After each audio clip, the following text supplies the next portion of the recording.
Let us now consider the boosting algorithm presented previously in the particular case of the exponential loss. This algorithm is called AdaBoost. We assume a known dataset Dn composed of pairs xi, yi, where the yi take the values in the set -1, 1, the case of binary classification. We also give ourselves a set H of predictors, for example the set of decision trees. Let us now initialize our aggregated predictor f with the null function. For each iteration, we seek to follow the boosting procedure described above. We thus look for the optimal tree ht and its optimal weighting alpha t, which, when combined with the aggregated predictor of the previous step, allows us to decrease its risk.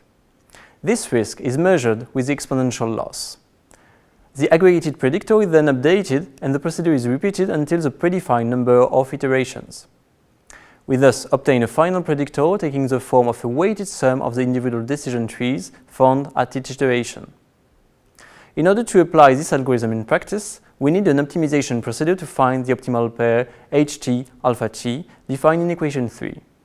In order to find such a procedure, let us make some assumptions about the class of predictors H. We assume in the following that the set H is symmetric. If a predictor H belongs to the set H, then the predictor -H also belongs to H.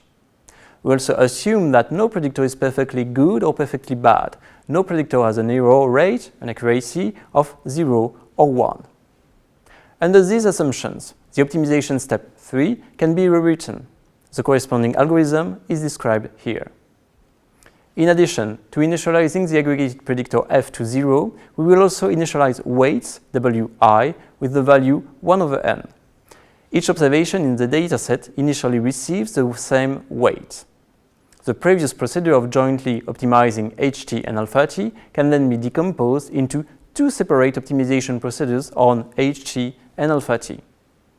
We begin by finding the predictor ht that verifies the optimization problem 3. Notice that the indicator in the right-hand term is 1 when the prediction for observation I is incorrect. The right-hand term is thus nothing more than the 0,1 risk of an H classifier where the error corresponding to observation I is weighted by the weight WTI for iteration t. At iteration 1, the weights are all equal to 1/n. We then obtain in 3 the 0,1 risk of the predictor H.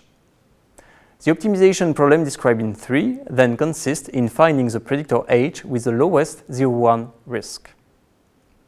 Once this optimal predictor is found, we can compute alpha t with the first formula in equation 4, where epsilon t is defined as a weighted 0,1 risk of predictor ht. For each I, the weight WTI is updated by multiplying the current weight of observation I by the exponential loss of the classifier alpha t ht in observation I. The weights are then renormalized by a factor zt+1 to sum to 1. Note that these weights are always positive and thus between 0 and 1. The aggregated predictor is also updated and the entire step 3 is repeated until iteration t. The final predictor is nothing but the sign of the sum from t equal 1 to big T of alpha t ht. We can show that the AdaBoost algorithm of the previous slide can be rewritten as presented here. The joint optimization of ht and alpha t can be decomposed into two distinct optimizations subject to the symmetry and the non-perfect nature of the classifiers of H. We can reinterpret the algorithm as follows. At each step, we look for the classifier minimizing the 0,1 risk, where each observation is weighted. These weights are initially uniform over all observations. However, at each iteration, these weights are updated according to the loss of the classifier ht. The bigger the loss of this classifier on a given observation, the bigger the weight will be. At each iteration, we give more weight to the observations misclassified by the individual estimator found at this iteration. The algorithm thus focuses on the observations that were misclassified in the previous iterations. In practice, finding the predictor satisfying the optimization problem presented in equation 3 is, at the very least, difficult, since the optimization space H is potentially infinite. In order to propose a practically usable algorithm, this step is usually replaced by a training step during which we apply the generic procedure H, e.g. a decision tree algorithm, on the dataset, weighted by the weights Wt at iteration t.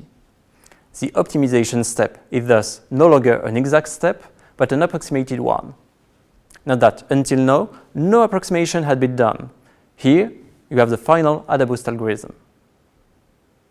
At each iteration t, a decision tree algorithm is applied to the data weighted by the weights Wt. The trees considered here are shallow, otherwise they could have zero training error, which would contradict one of our assumptions about the set H. Typically, these trees are stumps, i.e. they have a depth of 1. They contain only one cut.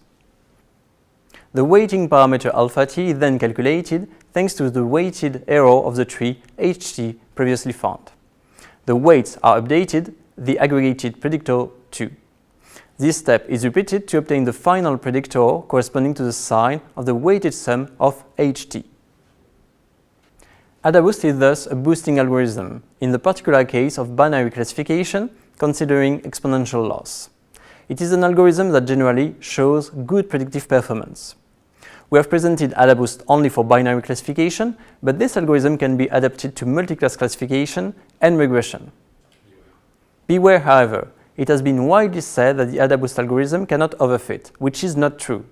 Each iteration of AdaBoost aims to reduce the error of the aggregated classifier on the training set. It is therefore quite natural that such algorithms overfit. The choice of hyperparameters is very important to limit the overfitting phenomenon. To limit overfitting, we can use the parameter t, corresponding to the number of iterations of the algorithm, but also to the number of elementary predictors, i.e. the number of trees, composing the ensemble method. While the individual decision trees are not very predictive, since they are typically of depth 1, the final aggregated predictor can have very good predictive performance. AdaBoost thus allows for a beneficial combination of weakly predictive predictors.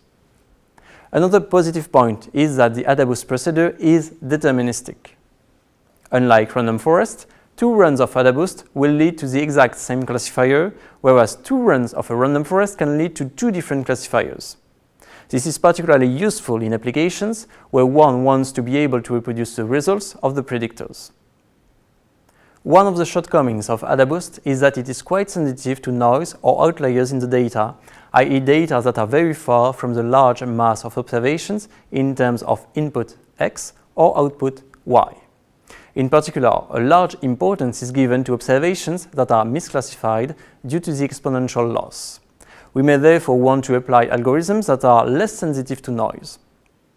To do so, we will have to consider losses different from the exponential loss and define a more generic boosting algorithm compared to AdaBoost. Indeed, the previous calculations leading to the final form of AdaBoost are specific to the exponential loss and cannot be generalized. We will therefore see in the following how to write a boosting algorithm for a generic loss.